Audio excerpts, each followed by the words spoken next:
dan Allah SWT maha mulia dan rahmat serta karunia-Nya maha luas untuk Allah berikan kepada orang-orang yang mengharapkan. Jamaah yang dirahmati Allah SWT, kajian kita pada malam hari ini secara singkat, ya, kita tidak baca hadisnya, yaitu bab yang berbicara tentang berbakti kepada orang yang dikasihi dan dicintai oleh kedua orang tua kita.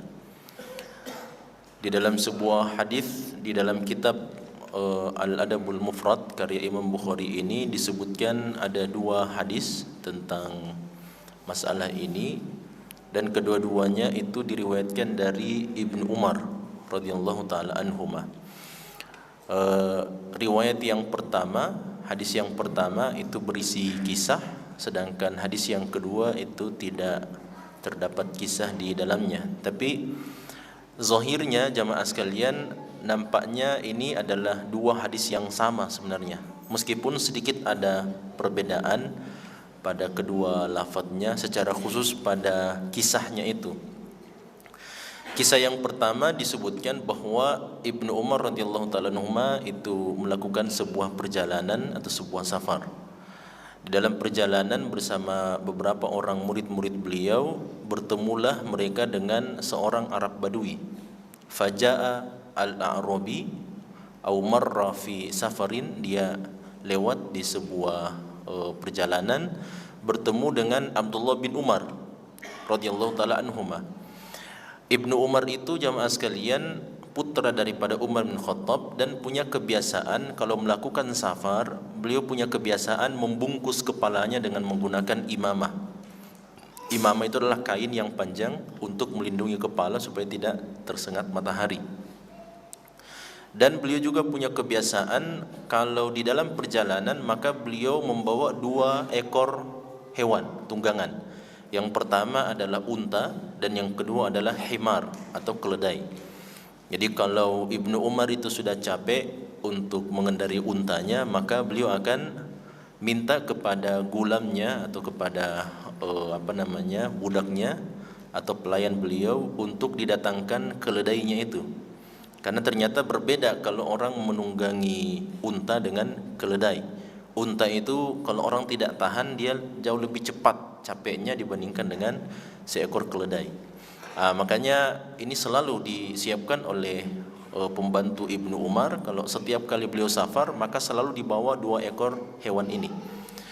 Ketika lewat dan berpapasan dengan orang Arab Badui ini, dalam kisah yang pertama, dalam riwayat yang pertama itu diceritakan Arab Badui inilah yang pertama kali mengenal Ibnu Umar.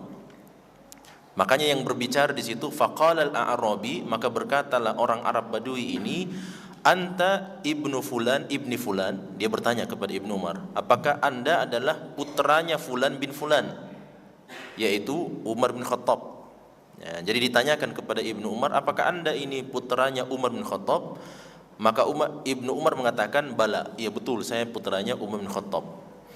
Akhirnya kemudian setelah terjadi sudah saling mengenal antara yang satu, antara orang Arab Badui dengan Ibnu Umar ini, maka berkatalah Ibnu Umar kepada gulamnya, kepada pembantunya, untuk diberikan himar yang selalu digunakan oleh Ibnu Umar untuk mengistirahatkan dirinya dalam perjalanan.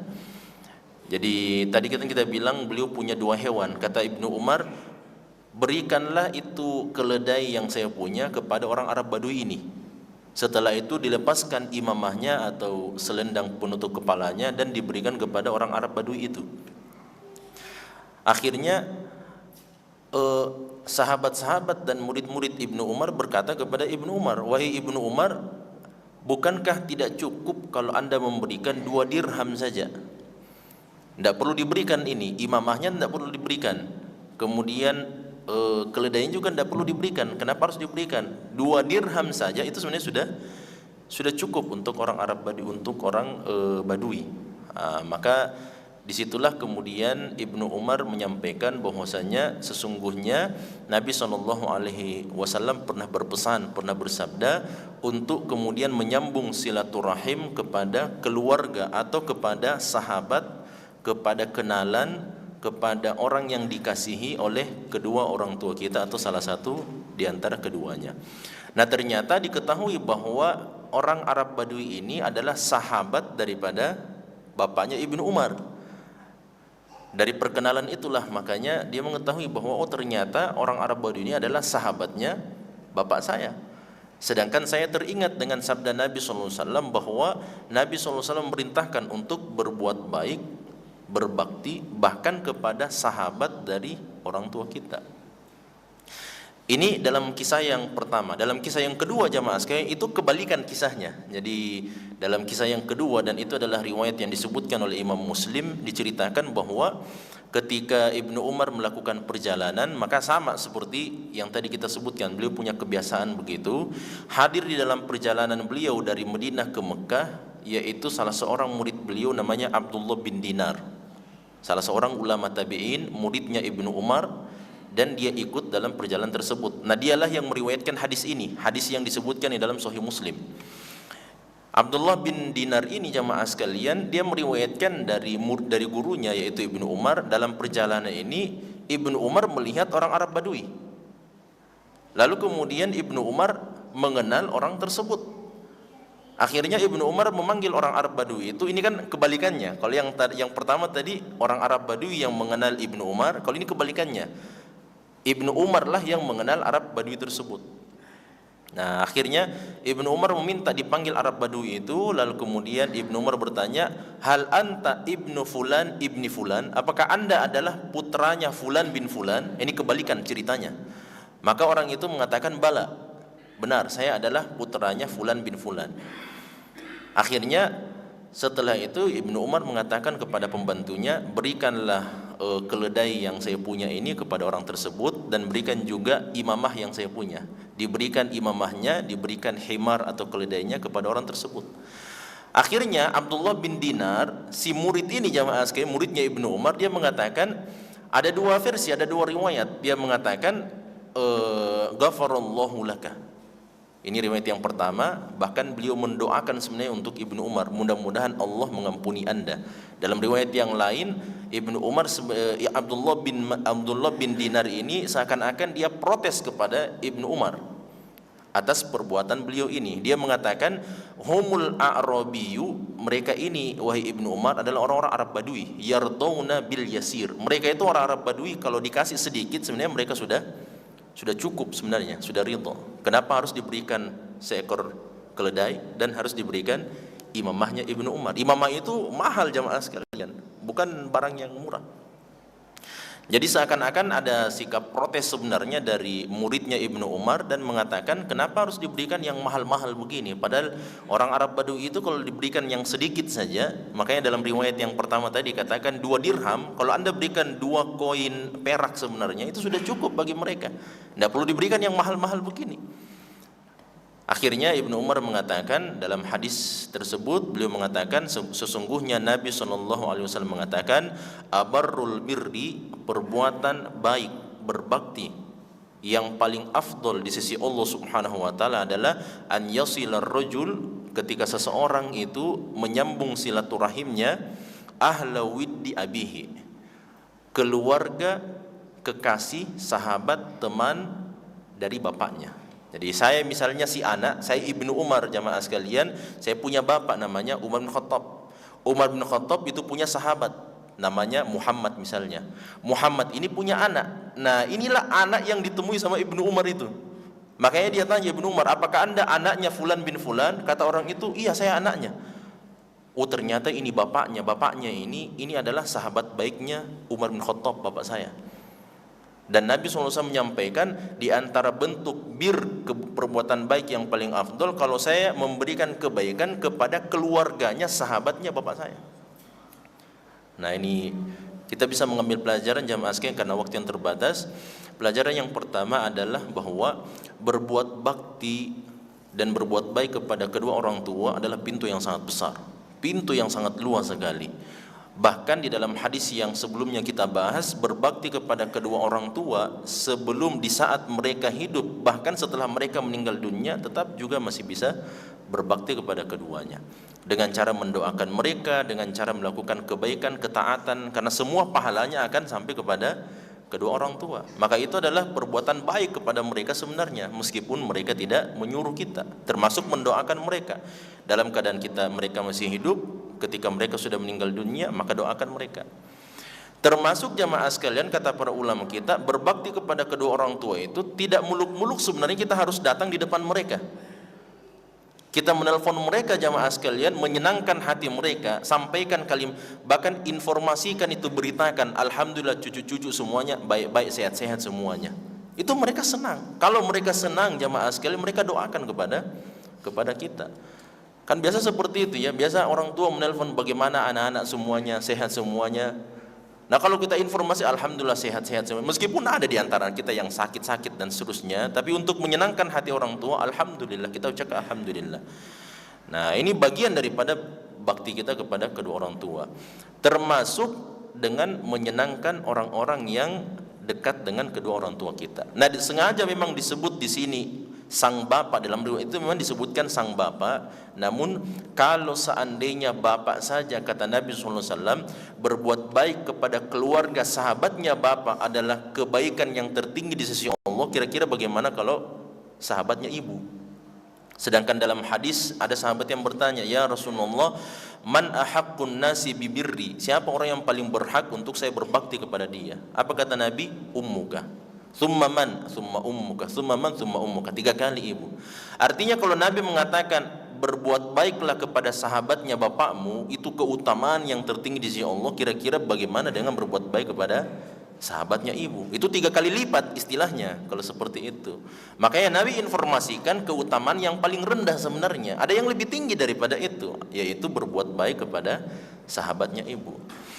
Nah, di sini jamaah sekalian, berbuat baik ternyata kepada sahabat ibu, sahabat bapak, itu bukan hanya kepada orang-orang itu saja, bahkan kepada keluarganya sekalipun.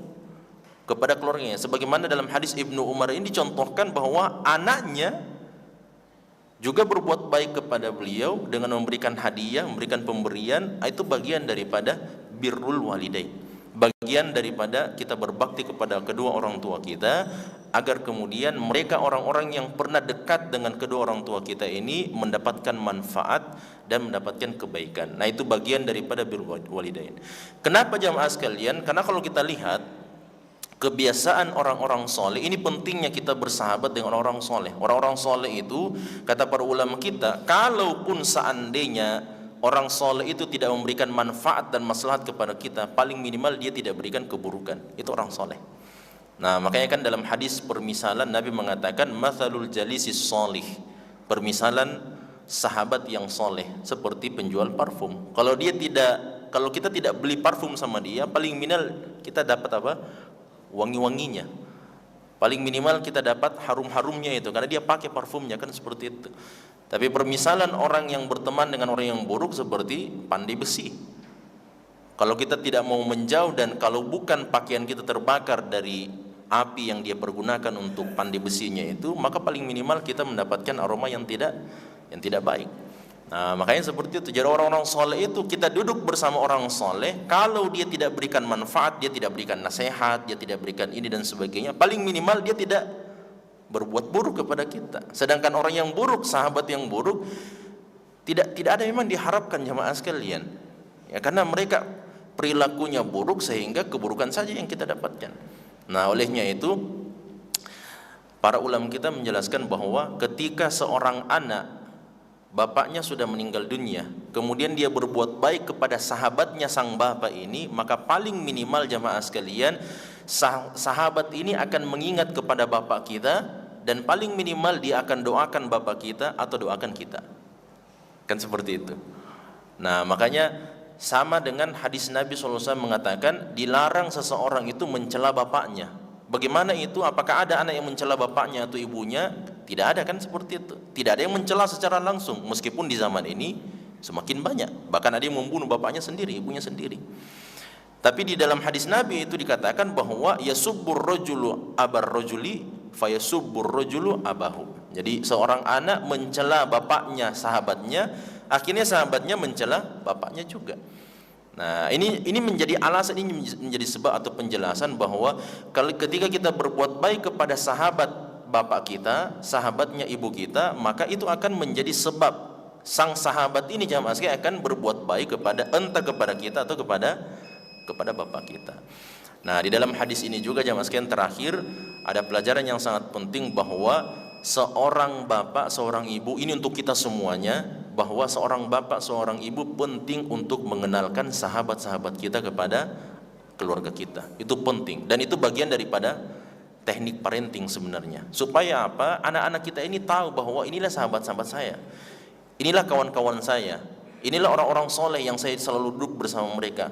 Di zamannya nanti, di masanya nanti kita meninggal dunia jamaah sekalian, mereka masih hidup, maka anak kita akan berbuat baik kepada mereka. Itu kalau mereka kenal. Masalahnya kalau kita tidak pernah kenalkan mereka ini, tidak pernah kita ajak ke rumah kita untuk makan, berdiskusi, bicara, cerita dan sebagainya, anak kita tidak tahu siapa ini teman-temannya bapak saya ini. Tidak ada temannya bapak saya. Akhirnya apa? Ketika kita meninggal dunia, mereka tidak terbuka lagi kesempatan untuk berbuat baik kepada sahabat-sahabat kita karena mereka tidak kenal. Nah, olehnya itu jamaah sekalian, ini pelajaran agar kemudian dalam metode parenting kita untuk anak-anak kita kenalkan sahabat-sahabat kita, saudara-saudara kita, orang-orang yang selama ini bersama-sama kita berjamaah